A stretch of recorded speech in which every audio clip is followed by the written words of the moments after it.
Hello again, friends. Good Monday morning. Welcome to your Monday motivation. Hope you had a great Thanksgiving weekend if you are in a place that celebrates Thanksgiving. Otherwise, hope you had a good whatever you did this weekend.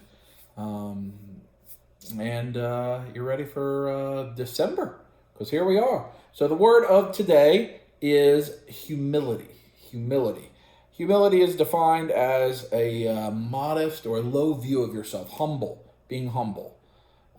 And the quote is going to be from Ernest Hemingway, big famous quote. There's nothing noble in being superior to your fellow man. True nobility is being superior to your former self. So let's talk about that a little bit to get us going for the work week this Monday or whatever you're doing this week. Humility sometimes people view in a light that I would argue is not how you should. Specifically, humility is saying or being humble, saying you're low, you're worthless. I have a low opinion of myself. That quote, to view yourself as superior to others has no value. You should view yourself as superior to your former self. So let's talk about this, right? It is important for us to have humility and not view ourselves personally as a human as any more important than anyone else. When you go to a restaurant and someone is serving you, you're paying and they're serving your server. That doesn't make you any more important than them. Your job status doesn't make you any more important. Your financial situation, your relationship situation, they don't make you more important as a person to someone else. Certainly, some people have more authority than others. Some people make more decisions than others. There's other ways to think about this. But in terms of your value as a human being on this planet, you should not be viewing yourself as more important. Where we see this a lot is in the retail industry, unfortunately.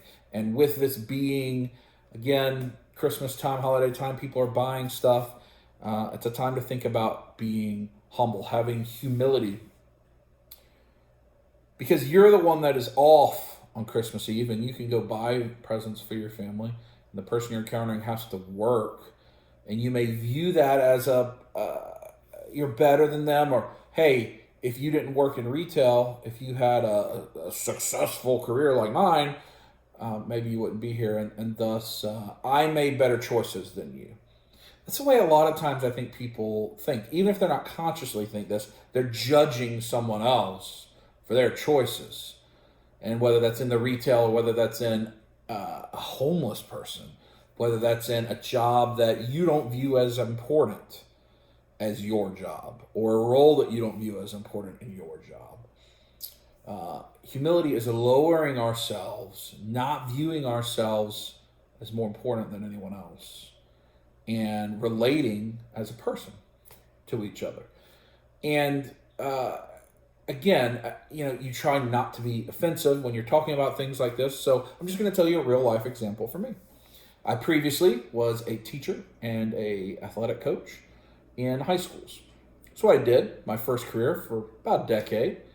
And I remember if I would get a job at a new opportunity, one of the very first things I would do was there were several people that I wanted to meet, 3 people in fact, or 3 staffs. I wanted to meet the folks that were in charge of driving the school bus.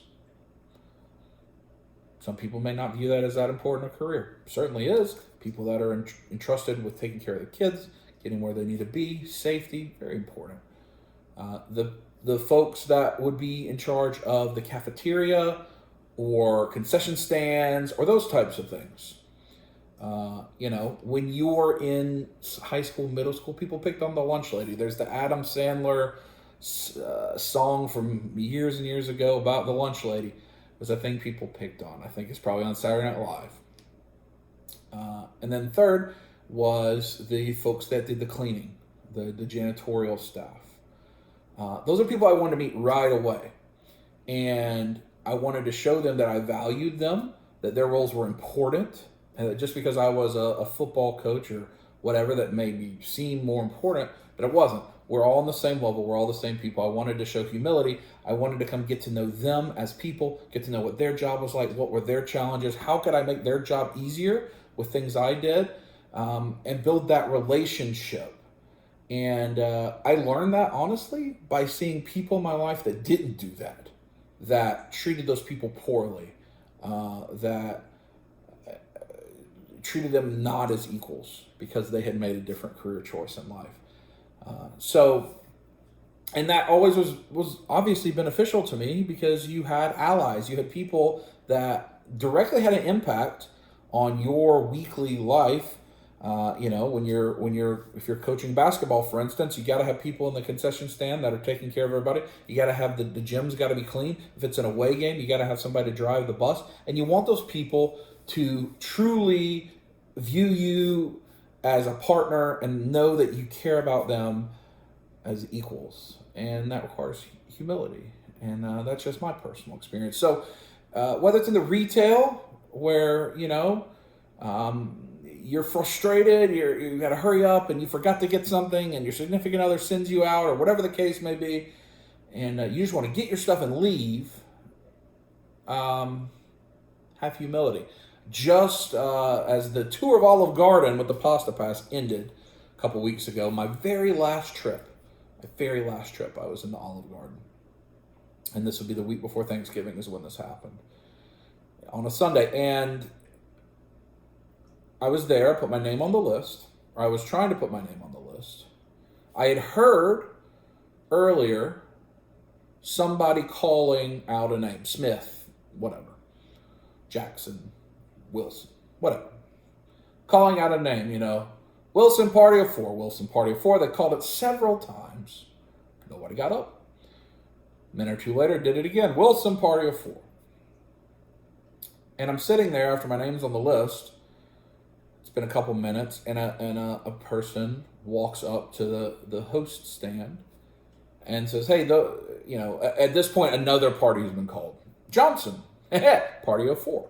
And Johnson, party of four, goes and sits down. Person walks up, "Hey, we were here before them. Why did they get to sit first? What's your name?" "Oh, we're Wilson. We have a party of four." And the person at the host stand looks at this other person and says, "Well, we called you for like 5 minutes and nobody answered." They're like, "Well, we were right here. We should be able to go in front of them." And they said, "Well, but you didn't respond." Like right there. It was right there. I saw the people there. They were on their phone, messing around on their phone.